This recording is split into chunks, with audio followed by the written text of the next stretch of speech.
at that. So now, Rock am Ring. A lot of people saying on the socials that they are now looking at European festivals. So we're going to take a look at some European festivals now.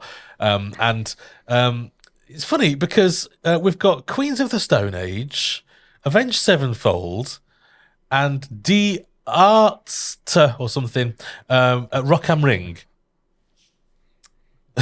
So it's about the same time as Download, actually. So June 7 to 9 at the Nürburgring.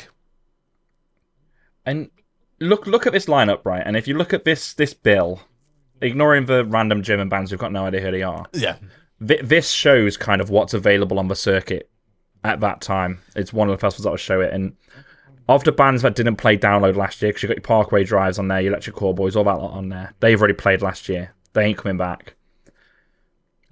You can see why we end up with what we've got. Yeah. Like, outside the Green Day thing, obviously they're doing their own stadium tour.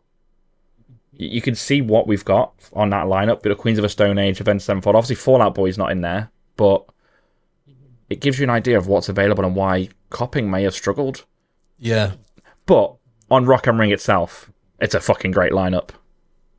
It really is. I'm just looking through some of the... they've got Royal Blood, for Christ's sake. They've got Royal Blood, yeah. They've And got Shikari are in there. He wasn't. Yeah.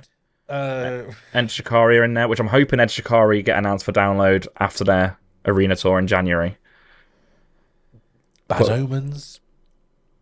Yeah, you've got Hatebreeder in there as well. They're doing both parts of the circuit, it seems. Malevolence are in there as well. Body Count. Body Count are great. Pendulum. Absolutely great. Body Count are great. Atreyu are in there. Royal Republic for lads. Yeah. There's so much. While She Sleeps, Malevolence, Of Mice and Men, Fear Factory. Pendulum are in there as well. I didn't even clock them being in there. Yeah.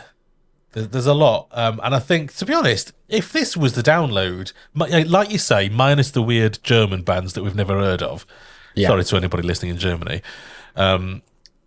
If this was the Download lineup, would you be a bit more happy with that? Yes, I mean, even with the German act in there, I'd be happy with that. Yeah. Would you really? Is it just different enough that you'd think? It's just different enough, and admittedly, it's obviously Parkway played this year. The Download, didn't they? As you said. But again, that's a draw for me still. Electric Callboy are in there. Dropkick Murphys. I've never seen Green Day. I'd love to see them. I kind of gave up on Green Day after Dookie. But I'd love to see them live. It's take my money. I'd pay for that. Yeah, especially if Green Day are doing because they're doing their celebration tour of, what is it? I'm going to get it wrong. Around 20 years of American Idiot and 30 years of Dookie or something like that. They're doing that celebration set list. So if they do that at Rock am Ring as well, they're in for a fucking treat. But I'm really tempted, to go to one of these European festivals. I think it needs to be. It's on the list of things to do. You can do them relatively cheap as well, and that's why people are looking at it. And you do get more value for money in the sense that a lot of bands on that list, if you look at your Enter Shikaris and Electric Callboy, even are bigger here, Pendulum are bigger here, you get a lot of value for money because bands aren't as big in Germany as they are in the UK. Yeah. So you get a lot more on the lineups. Don't forget, we are the unofficial rock festival guide. We're not the UK rock festival. We don't specify that, so let's get out there. Yeah. We could go to the mainland. I used to go to Wacken every year, and it is easier than, I don't know how I'd do it now, but it is easier than you think as well to do, even on shitty Ryanair and their shitty baggage allowances. Is it a camping one? It is, yeah. Okay. Both Am Ring and In Park are. If Cheltenham's too far for you, which is about an hour and a half away in the car for you, how can you travel to mainland Europe, then have to go through the rigmarole of airports, airport security, get on a plane, coming back on the other side, and then have the journey back? Tell me that is not worse than an hour and a half, 2 hours in the car. It's 100% worse, and I don't think I could do it nowadays. But back when I had like some kind of energy and life about me, I would. And also, it's not even that. Actually, it's not the energy and life. It's you've seen what I take to download in Bloodstock now. It's a fucking fortress with a big airbed, and I take me trolley. I take a fucking decades worth of supplies.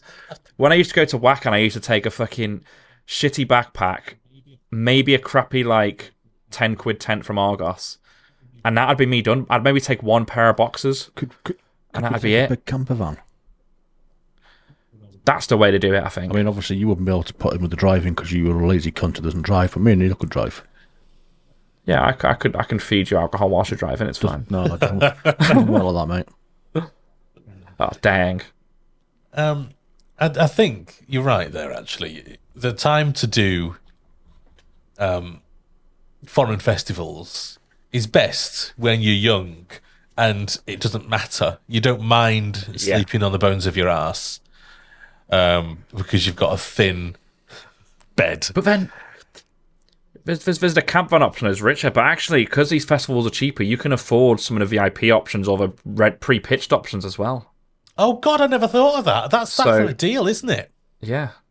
And they all do them like Download do, and they're cheaper by default because the whole festival's slightly cheaper. So, yeah, there's options.